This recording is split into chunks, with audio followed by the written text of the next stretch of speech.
Tak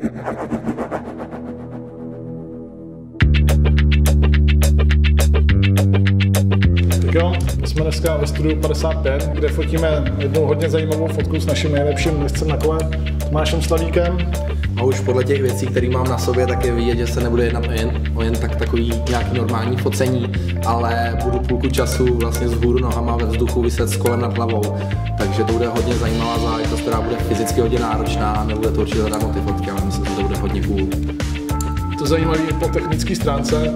Vlastně, když se fotí běžné fotky sportovní, tak většinou nepotřebujete 7 blesků, který tady máme okolo sebe. A další zajímavá věc je ta, že to všechno ovládáme bezdrátově, fotíme to do počítače, takže není problém si ty světla všechny hnedka přenastavit a výsledek vidět na velké obrazovce.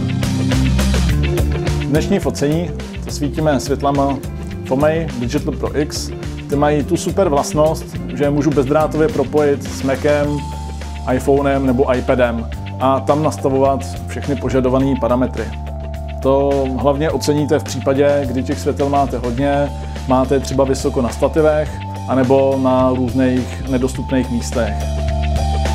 Můžu si nastavit všechny parametry od výkonu blesku přes výkon pilotky anebo třeba zapnout i fotobuňku. Prostě všechno, co se dá nastavit na samotném záblesku, si můžu nastavit i v aplikaci.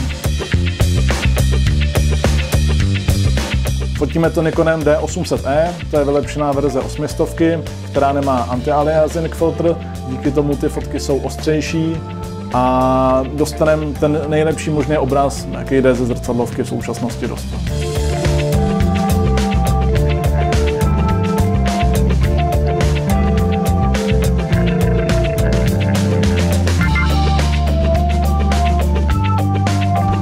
Já myslím, že se to povedlo.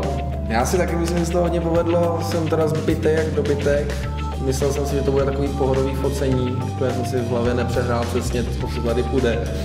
Teda teď to mám za sebou 4 hodiny focení a připadne mi to, jak kdyby bylo 4 hodiny na dráze. Ale výsledek si myslím, že přinejmenším hodně zajímavý a myslím, že se všem zalíbí.